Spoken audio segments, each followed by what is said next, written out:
নমস্কাৰ বন্ধুসকল স্বাগতম জনাইছোঁ আপোনালোকক ড্ৰিম ট্ৰেডাৰ্ছ কনচালটেন্সিৰ আন এটা ইউটিউব ভিডিঅ'লৈ আজি আমি মাৰ্কেট এনালাইচিছ কৰিম নিফটি 50 আৰু নিফটি বেংকত শুকুৰবাৰৰ কাৰণে সো আজিৰ মোমেন্টামটো প্ৰথমতে আমি চাই লওঁ নিফটি 50ৰ আজি যোনটো মোমেন্টাম আছিলে তলৰ ফালে ফাৰ্ষ্ট হাফত দেখালে আৰু ওপৰ সাইডে সেকেন্ড হাফত যোনটো শৰ্ট কভাৰিং দেখালে সেইটো আমি ডিসকাস কৰিম সো ইয়াতে প্ৰথমতে আপোনালোকে চাওক ইয়াতে মই সদায় আপোনালোকক এটা বস্তু কৈ থাকো যে প্ৰাইস একচনটো সদায় চাওক এইটো দেখিছে ভাল এটা প্ৰাইস একচন ফৰ্ম হৈছিলে আৰু এটোৰ পিছতে মাৰ্কেটত ইয়াতে যোনে সেলিং কৰিছে ভালেখিনি ইয়াতে পইণ্টছ মাৰ্কেটে দিছে আৰু এই কেন্ডেলডালত একচুয়ালি ভাল মোমেন্টাম হৈছিলে ঠিক আছে বহুত দেৰি মাৰ্কেটে ৰখাইছে কিন্তু তাৰ পিছত এডালত ভাল মোমেন্টাম দিছিলে ঠিক আছে সো ইয়াতে প্ৰথমতে প্ৰাইস একচনটো তলৰ ফালে দেখাইছে এতিয়া এটা বস্তু চাওক যে এইখিনি পইণ্ট যোনখিনি আছিল এটা সাপোৰ্ট এই সাপোৰ্টটো কালি এটা সাপোৰ্ট বনাইছিলে মাৰ্কেটে হয়নে এটো সাপোৰ্ট মাৰ্কেটে অলৰেডি ব্ৰেক কৰা দেখাইছে ব্ৰেক কৰাৰ পিছত ইয়াতে ট্ৰেপ কৰিছে সো বেসিক্যালি ইয়াতে কি হৈছে যোনে এইখিনি পইণ্টতে সেল কৰিছে বা এইখিনি পইণ্টৰ পৰা সেল কৰি আহিছে হেহতি ইয়াতে প্ৰফিট বুকিং কৰিছে আৰু ইয়াতে যোনে ফ্ৰেশলি যোনে সেলিং কৰিব গৈছে যে ভাবিছে কি এইখিনি যেহেতু সাপোৰ্ট ব্ৰেক হৈছে ইয়ালৈকে মাৰ্কেটটো আহিব হেহতক বেসিক্যালি ইয়াতে মাৰ্কেটে ট্ৰেপ কৰি মাৰ্কেটটো ওপৰলৈ লৈ গৈছে ঠিক আছে তো হেতু আমি বুজিব লাগিব যে কিয় মাৰ্কেটটো আমি এতিয়া বহুতে এনেকে ট্ৰেড কৰো যে সাপোৰ্টটো ব্ৰেক হ'ল তথাপিও মাৰ্কেটটো ইয়াতে ওপৰলৈ গৈছে হয়নে তো এইটো বস্তু কিয় হৈছে বিকজ অফ ট্ৰেপ ইয়াতে মাৰ্কেটে ট্ৰেপ কৰিছে ঠিক আছে সো এইখিনিৰ পৰা মাৰ্কেটে এটা শৰ্ট কভাৰিং ভাল মুভ ওপৰ সাইডে ইয়াতে দিছে ঠিক আছে এতিয়া আমি তো কাইলে দিনটোত কেনেকে ট্ৰেড কৰিম হেতু আমি প্ৰথমতে চাই লওঁ এটা বস্তু চাব যে ইয়াতে মাৰ্কেটটো এইখিনি পইণ্টত বহুত ভলেটাইল হৈ আছে যেনেকে কালিৰ দিনটো আমি চাইছো ইমান ভালকে সেলিং আহিলে তাৰ পিছত ইমান সিধা সিধি সেলিং হোৱাৰ পিছত বাৰু এটো আছিলেও যে মানে প্ৰাইস একচনটো কেতিয়াও এনেকে নাযায় যে সিধা সিধিয়ে পৰি থাকিব ঠিক আছে এনেকুৱা টাইপৰ যেতিয়া আপোনালোকে সিধা ফল দেখা পায় এটা মানে শৰ্ট টাইমত তেতিয়া সদায় এটো মানে গম পাব যে আইদাৰ এইখিনি পইণ্টত সাইডৱেজ বা অলপমান হলেও আপসাইডৰ কাৰণে তেতিয়া মাৰ্কেট যাব পাৰে ঠিক আছে প্ৰাইস একচনটো যদি এনেকুৱা টাইপৰ বনাই থাকে মাৰ্কেটটো যদি অকমান ৰখি পেলাই আহে তেতিয়া কি হয় সেই যোনটো ৰেলীটো থাকে আপসাইড হওক বা ডাউনসাইড হওক সেইটো সাস্টেইন কৰাৰ চান্স থাকে ঠিক আছে তো আজিৰ দিনটোটো চাও আমি যে ইয়াতে যোনটো ট্ৰেপ কৰিলে মাৰ্কেটে এটো লেভেলৰ তলতহে এতিয়া আমি সেলিং যদি চাব লাগে মানে কামিং সেশনছত তেতিয়া হলে আমি এটোৰ তলতহে চাব লাগিব ঠিক আছে তো কাইলে কাৰণে আমি কেনেকে প্ল্যান কৰিম কাইলে কাৰণে চাও এতিয়াও মাৰ্কেটটো কি হৈছে কালি যোনটো মানে হায়াৰ লো আছিলে তাৰ মাজতে ইয়াতে ক্লোজিং দিছে তাৰ মানে এটো এটা ইনসাইড ক্যান্ডেলৰ আন্ডাৰত আছে তো ডাঙৰ ব্ৰেকআউট আকৌ আমি কেতিয়া পাব পাৰো আইদাৰ এটো লেভেলৰ ওপৰত বা এটো লেভেলৰ তলত হয়নে সো এটো আমি অলপ কনসিয়াস হৈ ইয়াতে ট্ৰেড কৰিব লাগিব মানে এইখিনিত কি হ'ব পাৰে ইয়াৰ মাজত ট্ৰেপছ বহুত হ'ব পাৰে যেনেকৈ ইয়াতে মই ট্ৰেপটো আপোনালোকক দেখালো এটো এটা ট্ৰেপ মাৰ্কেটে ক্ৰিয়েট কৰিছিলে তাৰ পিছত ওপৰলে মাৰ্কেটে লৈ গৈছে ঠিক আছে তো হেকাৰণে কাইলে কাৰণে আমি কেনেকে প্ল্যান কৰিম এটো বস্তু চাব যে সেলিং একচুয়ালি ভাল সেলিং এটো তলতহে আহিব ঠিক আছে কিন্তু আমি ইয়াতে সৰু স্কেলপ ট্ৰেডৰ কাৰণে কেনেকে কাইলে প্ল্যান কৰিব পাৰো যে মাৰ্কেটটো যদি অলপ তললে আহে যদি গ্যাপ ডাউন খুলি পেলাই যদি কনসলিডেট কৰি এটো লেভেল যদি ব্ৰেকডাউন কৰে তেতিয়া হলে আমাৰ এটা স্কেলপ ট্ৰেড ইয়াতে বনিব এটো লেভেললৈকে 24236 লৈকে এটা টাৰ্গেট আমি ইয়াতে প্ল্যান কৰিব পাৰিম ঠিক আছে সেকেন্ড ট্ৰেডটো প্ল্যান কৰিব পাৰিম ইয়াৰ ওপৰত এটো কিয় মই কৈ আছো বিকজ চাও সেলিংটো কৰ পৰা আহিছিলে এইখিনি লেভেলৰ পৰাই সেলিংটো আহিছিল তাৰ মানে ইয়াতে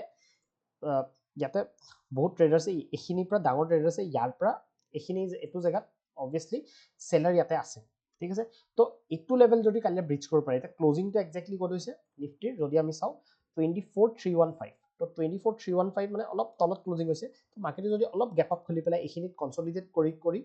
এটো ওপৰত যদি ব্ৰেকআউট কৰে তেতিয়া হলে আমাৰ ফাৰ্স্ট টাৰ্গেট হ'ব এটো 24400 আৰু সেকেন্ড টাৰ্গেটটো 24462 লৈকে আমি ইয়াতে টাৰ্গেটটো ল'ব পাৰিম ঠিক আছে এটো মই আপোনালোকক কিয় কৈছো বিকজ এটো লেভেলত সেলাৰ্স ইয়াতে আছে আৰু সিহঁতৰ যদি ইয়াতে অলপ পেনিক কৰাব লাগে সিহঁতক তেতিয়া কনসলিডেট কৰি মাৰ্কেটটো ওপৰত যাব লাগিব আৰু সেইটো সিহঁতি যেতিয়া পেনিক হ'ব ইয়াৰ পৰা মাৰ্কেটটো অলপ ওপৰতে যাব পাৰে ঠিক আছে যেনেকৈ আজি সেলাৰ্স বিলাকে কৈছে এতিয়াও বহুতৰ হ'ব পাৰে কি বহুতে পজিশন হোল্ড কৰি গৈছে সেলিংৰ ঠিক আছে কিয় হোল্ড কৰি গৈছে বিকজ এতিয়াও এটো হাই বা এটো হাই প্ৰিভিয়াস ডে হাইটো ব্ৰেক হোৱা নাই হয়নে তো সিহঁতে এক্সপেক্ট কৰিব পাৰে যে ইয়াৰ পৰা আকৌ মাৰ্কেটটো তললে আহিব পাৰে ঠিক আছে তো সিহঁতক আৰু পেনিক কৰিবলৈ মাৰ্কেটটো ওপৰত কাইলে যাব পাৰে ঠিক আছে আৰু তলৰ সাইডে মই যেনেকৈ ক'লো স্কেলপ ট্ৰেড প্ল্যান কৰিব ভাল সেলিং একচুয়ালি এইবিলাক লেভেলছৰ তলতহে আহিব পাৰে ঠিক আছে এতিয়া আমি আহো নিফটি বেংকৰ এডাল চাব যে আজি এডাল ট্ৰেন্ড লাইন মই অলৰেডি টেলিগ্ৰাম চেনেলত দিছিলো যে এডাল ট্ৰেন্ড লাইন যদি 5 মিনিটত চাও এই ট্ৰেন্ড লাইন ডালতে চাব যে ৰিজেকশন পাই পেলাই মাৰ্কেটটো তললে আহিছিলে এক্স্যাক্টলি ইয়ালৈকে আহিছে এই ট্ৰেন্ড লাইন ডালত মানে গেপ আপ খুলিছিলে, গেপ আপ খুলি পেলাই ওপৰত গৈ ইয়াৰ পৰাই ৰিয়েকশ্যন পাইছিলে আৰু সেইটোৰে প্ৰাইজ একশ্যনটো চাওক যে ইমান ধুনীয়াকৈ প্ৰাইজ একশ্যনটো কাম কৰিছে যে তলত গৈছে ওপৰত গৈ পেলাই এটা জিগজেগ পেটাৰ্ণ বনাই ইয়াৰ পৰা মাৰ্কেটটো চেলিঙত আহিছে ঠিক আছে তাৰপিছত যোনটো ছেকেণ্ড হাফত হ'ল এগেইন এইটো এটা শ্বৰ্ট কভাৰিং মুভ হয় শ্বৰ্ট কভাৰিং মুভ হ'লে কি হয় ইয়াতে যোনবিলাক চেলাৰ্ছ থাকে সেই চেলাৰ্ছবিলাকৰ ইয়াতে ট্ৰেপ কৰিছে চ' আল্টিমেটলি ইয়াতে মাৰ্কেটটোত আপোনালোকে চাওক যে এইখিনি পইণ্টত যেতিয়া মাৰ্কেটটো আছিলে এইখিনি পইণ্টত এটা ৰেঞ্জটো ডাঙৰ বনাইছিলে এই ৰেঞ্জটো ডাঙৰ বনায়ো মাৰ্কেটে কি কৰিছে এইটো পইণ্টলৈকে গৈছে ইয়াতে হাইটো বনাই কাইণ্ড অফ ডাব্লিউ পেটাৰ্ণ এটা বনাই পেলাই মাৰ্কেটটো ওপৰলৈ গৈছে ঠিক আছে ডাব্লিউ পেটাৰ্ণ এটা বনাই পেলাই গৈছে এইখিনিত আমি যদি আৰু এটা ট্ৰেড ইয়াতে প্লেন কৰিব পাৰিলোহেঁতেন এইটো লেভেলৰ ওপৰত যেতিয়া মাৰ্কেটে কনচলিডেট কৰিছিলে কনচলিডেট কৰি যেতিয়া ব্ৰেকআউট দিলে এইখিনিৰ পৰা এটা ট্ৰেড একচুৱেলি আমি প্লেন কৰিব পাৰিলোহেঁতেন আৰু প্ৰথম ট্ৰেডটোতো অবভিয়াছলি এইখিনি পইণ্ট যেতিয়া ব্ৰেক কৰিছিলে মাৰ্কেটে তেতিয়া আমি প্লেন কৰিব পাৰিলো হয় ঠিক আছে এতিয়া কাইলৈৰ কাৰণে কেনেকৈ প্লেন কৰিম আমি কাইলৈৰ কাৰণে চাওক যে এতিয়া মাৰ্কেটটো যোনখিনিত আছে অলৰেডি ট্ৰেণ্ড লাইনটো ব্ৰেকআউট কৰি দিছে ঠিক আছে এই ট্ৰেণ্ড লাইনটো মই আকৌ এবাৰ দেখাই আছোঁ আপোনালোকক ট্ৰেণ্ড লাইনটো এবাৰ ব্ৰেকআউট কৰি দিছে তো এতিয়া মাৰ্কেটটোত এইটো হ'ব লাগিব যে মাৰ্কেটটো যদি তললৈ আহে তেতিয়া আকৌ এই ট্ৰেণ্ড লাইনডালত ছাপৰ্ট পাব পাৰে ঠিক আছে এতিয়া আমাৰ লেভেলছ কোনকেইটা আছিলে আপোনালোকে চাওক যে এইটো লেভেল আমাৰ আছিলে যোনটো লেভেলত কালিৰ যোনটো ল' আছিলে হয়নে চ' এতিয়া যদি মাৰ্কেটটোত আমি চাওঁ আকৌ মাৰ্কেটটো ওপৰ চাইডে ইয়াতে ক্লজিং দিছে আজি যদি বিয়েৰিছ মাৰ্কেটটো হ'ব লাগিছিল তেতিয়া ক্লজিংটো তলত হ'ব লাগিছিল ক্লজিংটো যিহেতু ওপৰত হৈছে তাৰমানে আমি ইয়াতে বুলিছ ট্ৰেডৰ কাৰণেও চাব পাৰিম ঠিক আছে চ' মাৰ্কেটটো যদি কাইলৈ অলপ তললৈ আহি পেলাই যদি